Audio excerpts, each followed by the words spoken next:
गांव के बीचों बीच एक टूटी फूटी झोंपड़ी में मोनू अपनी माँ के साथ रहता था। मोनू छोटा था, पर अपने परिवार यानी माँ और खुद के लिए दिन रात मेहनत करता, ताकि दोनों का पेट भर सके और जिंदगी कुछ आसान हो जाए। लेकिन गांव के लोग उन्हें अलग नजरों से देखते थे। कहते थे कि मोनू और उसकी माँ मनहूस हैं। अजीब बात यह थी कि गांव वालों को विश्वास था, जिस दिन किसी की नजर उन दोनों पर पड़ जाती, उसका दिन बिगड़ जाता। इस अंधविश्वास ने मोनू और उसकी मां को पूरे गांव से अलग थलग कर दिया। फिर भी मोनू चुपचाप सब सहता और मेहनत करता रहा। पर उसे क्या पता था कि उसकी जिंदगी एक ऐसे मोड़ पर आने वाली है जहां किस्मत और अंधविश्वास टकराने वाले थे।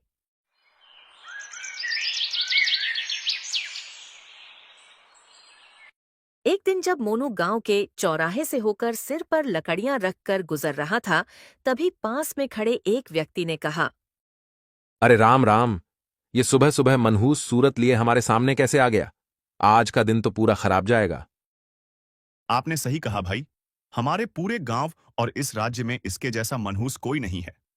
जब से पैदा हुआ है तभी से मनहूसी फैला रहा है। कोई भी इसे देख ले तो उसका दिन व्यर्थ हो जाता है।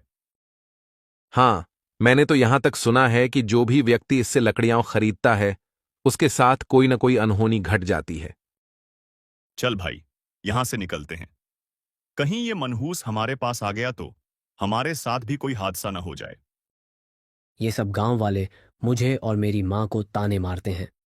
एक दिन अगर मुझे मौका मिल गया तो मैं इन सबको चुन चुन कर ऐसे ताने मारूंगा कि ये लोग खुद शर्म से मर जाएंगे। इतना कहकर मोनू दिन भर लकड़ियां बेचने में लग जाता है। लकड़ियां ले लो, ताजी ताजी लकड़ियां। आइए भैया, जरा आप भी देख लीजिए, कितनी अच्छी और सीधी लकड़ियां हैं। सब लोग वहां से गुजर तो रहे थे, पर कोई भी उसके पास नहीं आ रहा था। सिर्फ देखते और निकल जाते थे। यह सब देखकर मोनू को बहुत बुरा और दुख भी हो रहा था। वह सोचने लगा, सब लोग मेरी लकड़ियां क्यों नहीं खरीदते। शाम होते होते मोनू सारी लकड़ियां सिर पर रखकर घर की ओर निकल पड़ा। कुछ ही देर में थका हारा घर पहुंच गया। उधर उसकी माँ कमला बेटे के लिए खाना बना रही थी। मोनू को देखते ही बोली। मोनू, तू आ गया बाजार से? हाँ माँ, आ गया, लेकिन आज कुछ खास नहीं रहा। क्यों बेटा, आज फिर एक भी लकड़ी नहीं बिकी क्या? हाँ माँ, एक भी लकड़ी नहीं बिकी। ऊपर से ये गांव वाले हमें मनहूस कहते हैं, इसलिए कोई भी हमारे पास आने से कतराता है। पता नहीं इन गांव वालों को हमसे इतनी नफरत क्यों है। ये लोग हमें देखना तक नहीं चाहते। हाँ माँ, मैं तो बस एक मौके की तलाश में हूँ।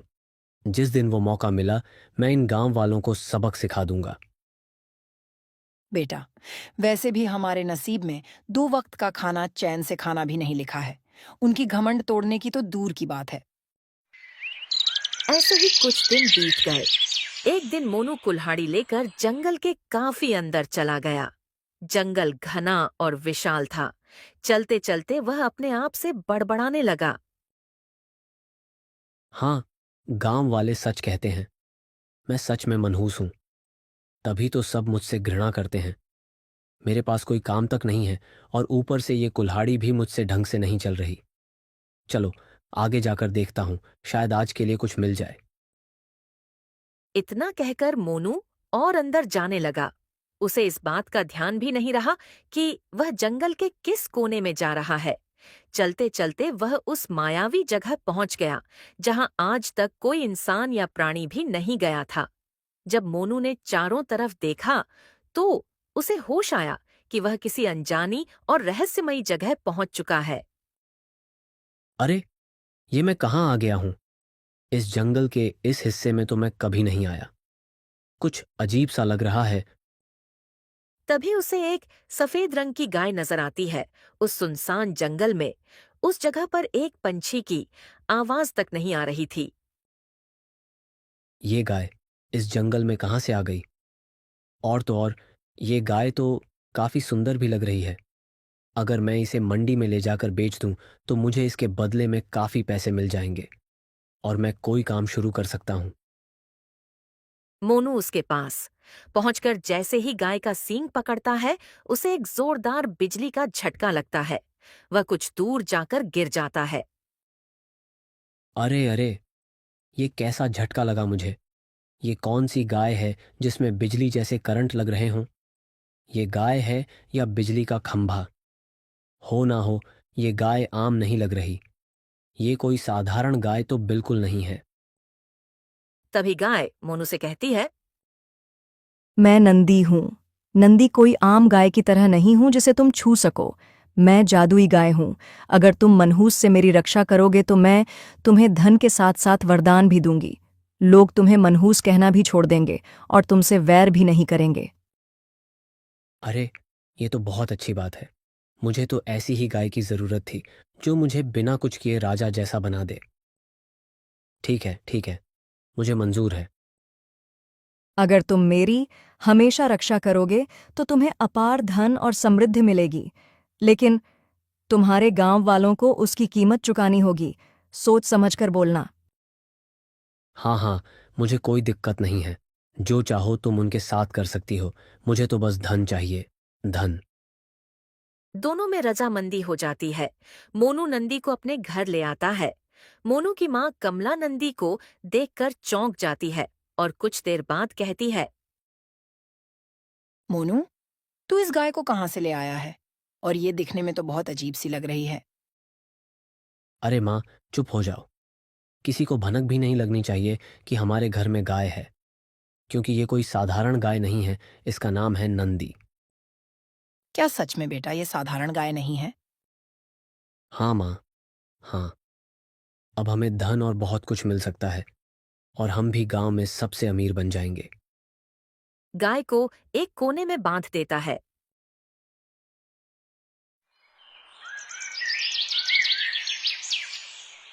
अगली सुबह अरे, ये क्या? मेरी कमर का दर्द गायब हो गया, जैसे मुझे कभी कुछ हुआ ही ना हो। अरे माँ, ये तो सच में कमाल हो गया। देखो माँ, इस नंदी का कमाल। मैंने ही तुम्हारे सारे दर्द और तकलीफें दूर की हैं। अभी आगे देखना और क्या क्या होता है।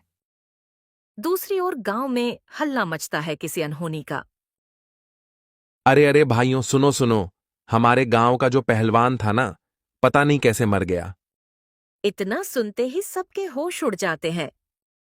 अरे, तुम क्या बोल रहे हो भाई? मैं तो कल ही उससे मिलकर आया था। कितनी अच्छी बातें हुई थीं। अचानक से उसे ऐसा क्या हो गया? पता नहीं भाई, पहलवान भाई हमारा कैसे चला गया। ये कोई साधारण बात नहीं है। मोनू बाजू में खड़ा होकर सबकी बातें सुनता है। उसका मन खुशी से झूम रहा था। अरे, लगता है ये सब नंदी का ही कमाल है। उधर उसने मेरी माँ को ठीक किया और इधर गांव का एक आदमी खत्म हो गया। चलो, अच्छा ही हुआ। जितना मुझे वरदान मिलेगा उतना ही गांव का हर आदमी मर जाएगा। फिर मुझे कोई मनहूस नहीं कहेगा। इन गांव वालों से मेरा बदला भी तो पूरा हो जाएगा।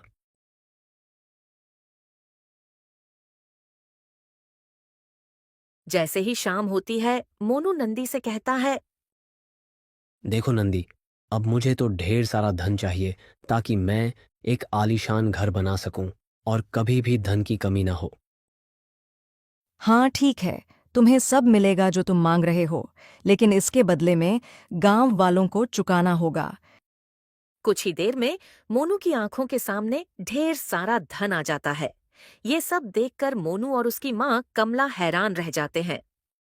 अरे वाह वाह वाह, अब तो मैं सच में अमीर बन गया।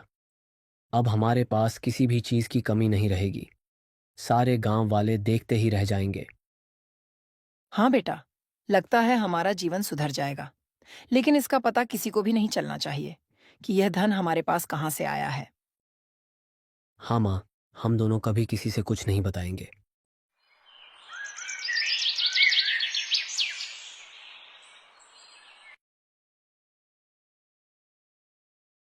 सुबह होते ही पूरे गांव में हलचल मच जाती है।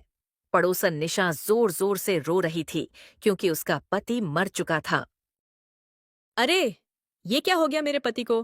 कुछ बोल क्यों नहीं रहे हैं सुबह से? निशा फूट फूट कर रो रही थी। गांव के कुछ लोग उसके पास खड़े होकर यह सब देख रहे थे। तभी मंतोष वहां आता है। अरे अरे निशा बहन, क्या हो गया? तुम क्यों इतना रो रही हो?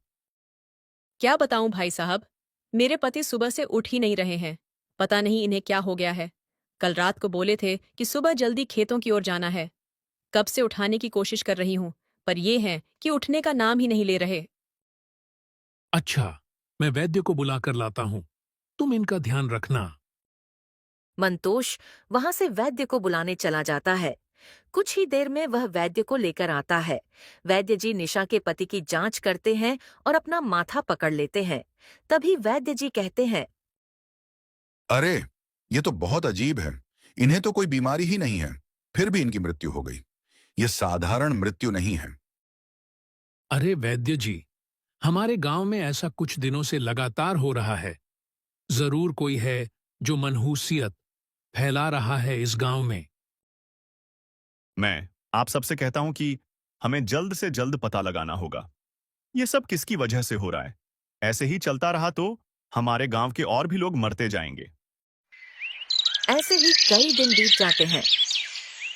अब तो अपनी किस्मत ही बदल गई। तू जब जब जादू करती है, मेरे घर में सोना चांदी बरसने लगता है। वाह, क्या बात है।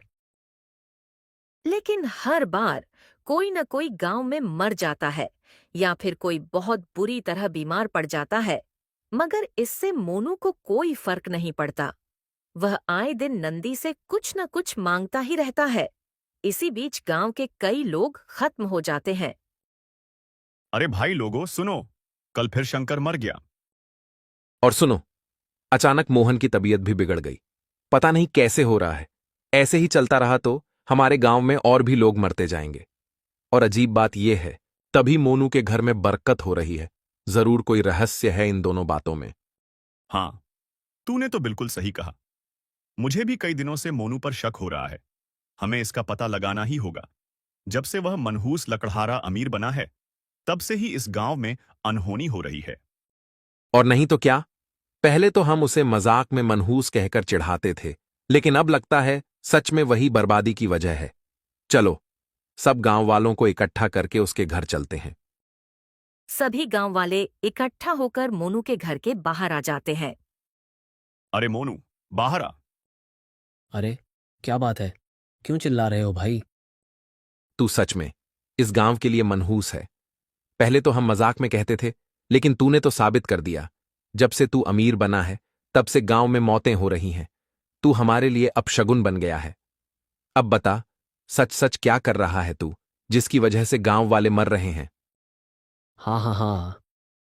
अरे, चुप हो जाओ तुम सब। क्यों बेवजह बकवास कर रहे हो? तुम लोग पहले कहते थे कि मैं गरीब और मनहूस हूं। अब मैं अमीर हो गया तो तुम्हें जलन हो रही है। बोलो बोलो, सही में जलन हो रही है ना? तुम्हें मेरी अमीरी पर विश्वास ही नहीं हो रहा है। अरे, जलन नहीं है हमें तेरी अमीरी से, लेकिन तेरी वजह से गांव के लोग मर रहे हैं। अरे, जब तुम्हारे लोग मर रहे हैं तो मुझे कोई तकलीफ नहीं है, और मेरा घर खुशहाल है, तो मैं क्या करूं? तुझे हमारे गांव वालों का कोई दुख दर्द नहीं है? तुझे जरा भी तकलीफ नहीं होती? नहीं, मुझे किसी की परवाह नहीं है। और मेरी एक बात ध्यान से सुन लो। अब मैं वही करूंगा जिससे मुझे फायदा होगा। अब तुम सब यहां से निकल जाओ। सभी गांव वाले मायूस होकर वहां से चले जाते हैं। कोई भी मोनू को समझा नहीं पाता।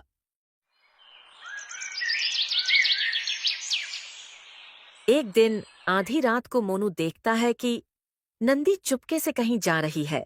वह एक कोने से चुपचाप देख रहा होता है। अरे, ये नंदी कहाँ जा रही है मुझसे बिना बताए? लगता है मुझसे पीछा छुड़ाना चाहती है। नहीं नहीं, मुझे इसे जाने से रोकना होगा। इससे पहले मुझे इसका पीछा करना होगा। ये आखिर कहाँ जा रही है? इतना कहकर मोनू भी नंदी के पीछे पीछे चलने लगता है। थोड़ी दूर जाकर नंदी अचानक रुक जाती है और अपने आगे वाले पैर से जमीन खोदने लगती है। अरे नंदी, ये क्या कर रही हो? यहाँ मिट्टी क्यों खोद रही हो? मोनू, तुम यहाँ खोदाई करो, तुम्हें एक पेटी मिलेगी। पेटी?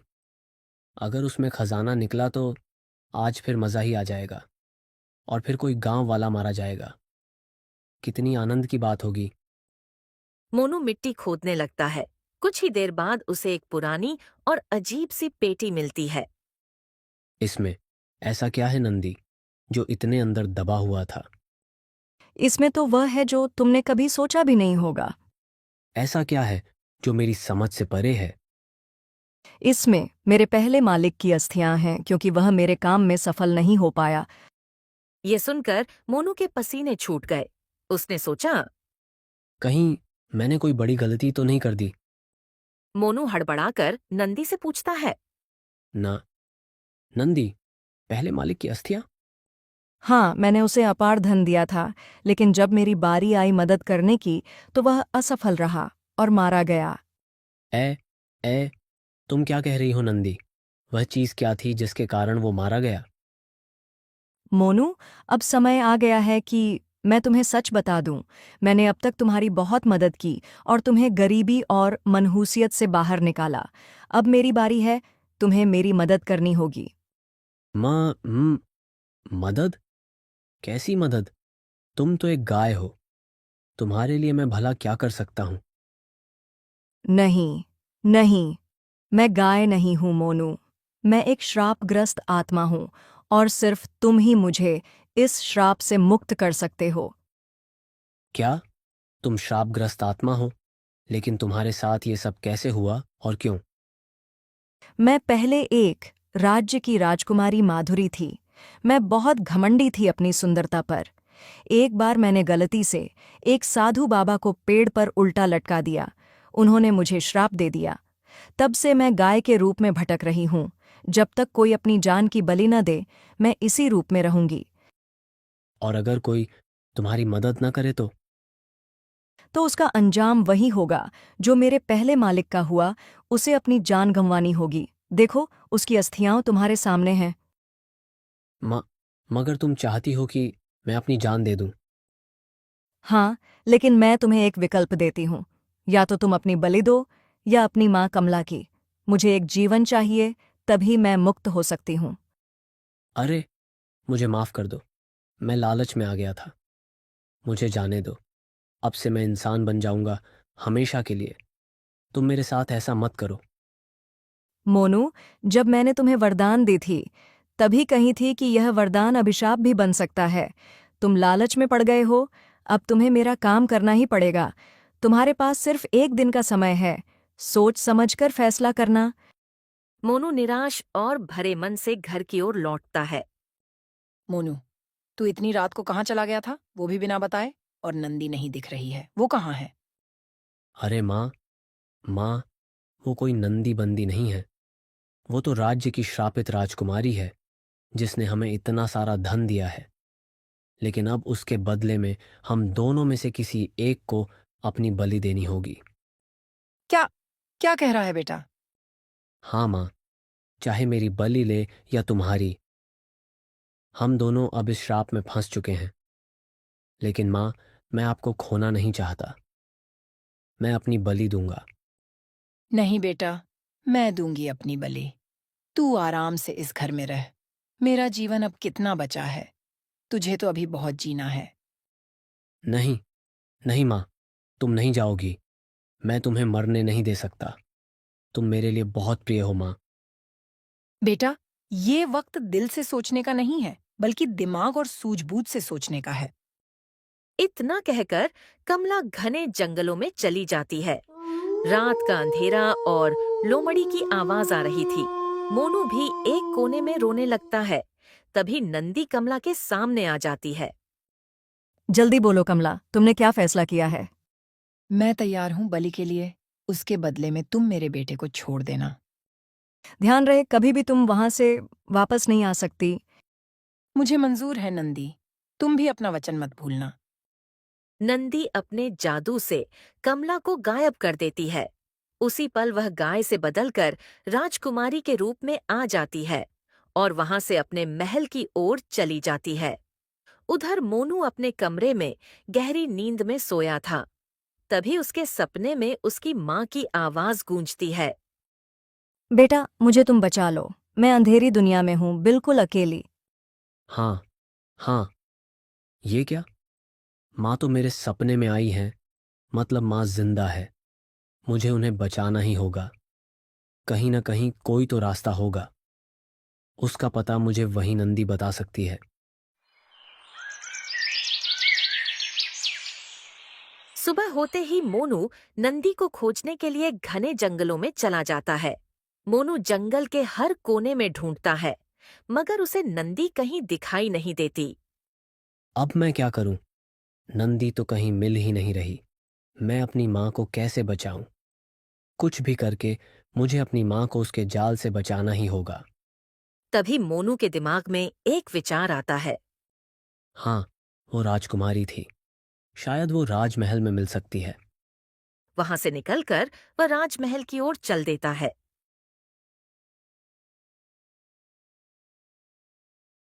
आओ, आओ मोनू। मैं तब से तुम्हारा ही इंतजार कर रही थी। बताओ, क्यों आए हो मुझसे मिलने? राजकुमारी, कृपा कर दीजिए मुझ पर। मुझे अपनी माँ को बचाना है। वो तड़प रही है किसी अंधेरी दुनिया में। मुझसे मदद के लिए पुकार रही है। मुझे एक आखिरी मौका दीजिए अपनी माँ को वापस लाने का। अभी तुम्हारी माँ पर आई तो तुम मदद मांगने आए हो। तब तुमने क्यों नहीं सोचा, जब तुम्हारे गांव के लोग मर रहे थे? तुम्हारी वजह से जो कुछ हुआ, उन सबका क्या कसूर था? जो दर्द तुम सह रहे हो, वही दर्द उन सबने भी सहा। समझ गया राजकुमारी, लेकिन आप मुझे क्षमा कीजिए। मैं अपनी गलती का प्रायश्चित करना चाहता हूँ। कृपा कर बताइए, मैं अपनी माँ को कैसे वापस लाऊं? तभी पास बैठा एक राजगुरु साधु बोल उठता है। मोनू, तुम्हारी माँ को वापस लाया जा सकता है, लेकिन उसके लिए तुम्हें एक परीक्षा पार करनी होगी। हाँ, हाँ, मैं तैयार हूँ। अपनी माँ के लिए कुछ भी करूँगा। यह परीक्षा तुम्हारे अंतर्मन की होगी, मोनू। अगर तुम सफल हुए तो तुम्हारी माँ आजाद हो सकती है। तुम्हारी माँ लालच की दुनिया में कैद है। तुम दोनों ने लालच किया था। जब तक तुम निस्वार्थ भाव से कार्य नहीं करोगे, तब तक तुम्हारी माँ लालच की दुनिया में कैद ही रहेगी। हाँ, हाँ, आप बताइए मुझे क्या करना होगा। रास्ता तुम्हें खुद ढूंढना होगा। हम सब कुछ नहीं कर सकते। मोनू महल से बाहर निकलता है। वो थका और बेचैन दिखता है। रुककर अपने आप से कहता है। हाय, मैं अपनी माँ को कैसे बचाऊं और क्या करूं ऐसा?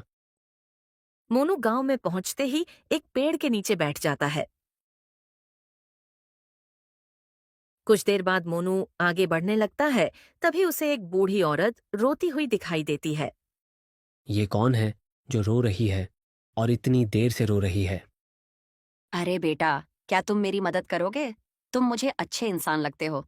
मेरी बेटी आंधी है, उसका विवाह नहीं हो रहा। कोई भी लड़का आता है, देखता है और चला जाता है। मैं बहुत परेशान हूँ। कोई भी मेरी बेटी की मदद नहीं कर रहा। आप चिंता मत कीजिए अम्मा, मैं आपकी पुत्री से विवाह करूंगा। क्या सच में बेटा, तुम मेरी बेटी से शादी करोगे? तुम तो हमारे लिए भगवान से कम नहीं हो। अम्मा, दिखने से कुछ नहीं होता। अगर आपकी बेटी की आंखें नहीं भी हैं तो क्या हुआ, मैं उसका ख्याल रखूंगा। यही काफी है। सच में बेटा, तुम मेरी बेटी से शादी करोगे? चलो मेरे साथ कुलदेवी के मंदिर। वहीं तुम्हारा और मेरी बेटी का विवाह होगा। अम्मा, मैंने आपको वचन दिया है तो मैं शादी जरूर करूंगा। मोनू बूढ़ी औरत के घर पहुंचता है। वह अपनी बेटी को दिखाती है।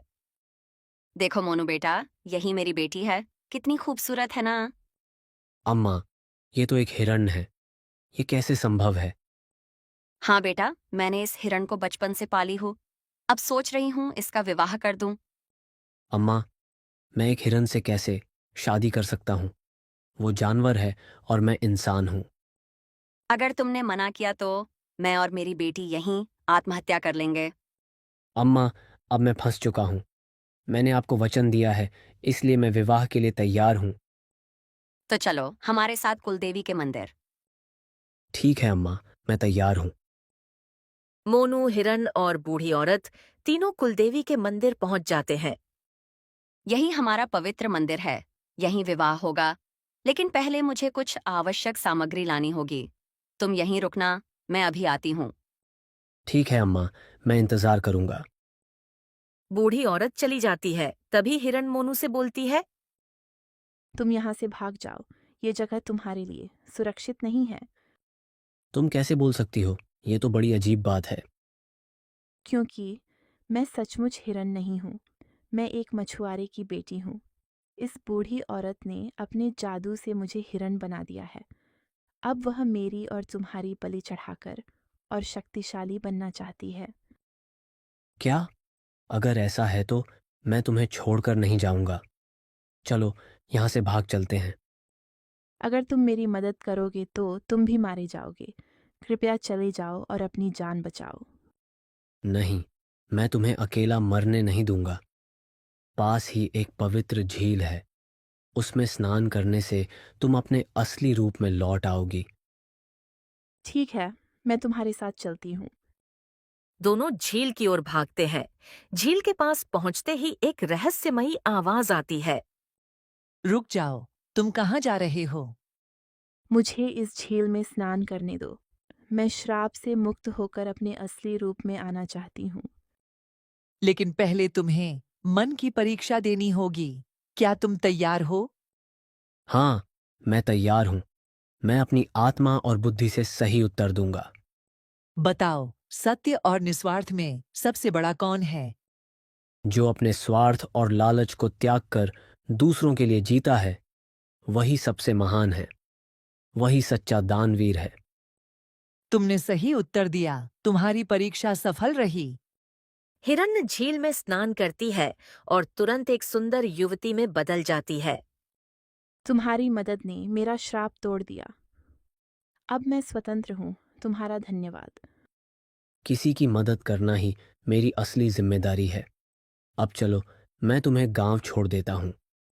दोनों गांव पहुंचते हैं और अलग हो जाते हैं। लड़की अपने घर चली जाती है और मोनू उदास होकर घर लौट आता है। बेटा, कहाँ रह गया था? मैं तुम्हारा इंतजार कर रही थी। माँ, आपको देखकर मुझे सुकून मिला। हाँ बेटा, तुम्हारी साहस और विश्वास की वजह से मैं भी बच गई हूँ। माँ, निस्वार्थ प्रेम और त्याग ही असली जीवन है। साधु महाराज की शिक्षा हमेशा याद रहेगी। अब मैं कभी लालच नहीं करूंगा। बेटा, अब इस धन का क्या करें? माँ, इसे गरीबों में बांट देंगे ताकि सब अच्छे से जी सके। मोनू और कमला ने धन गरीबों में बांट दिया और खुशी खुशी जीवन बिताने लगे।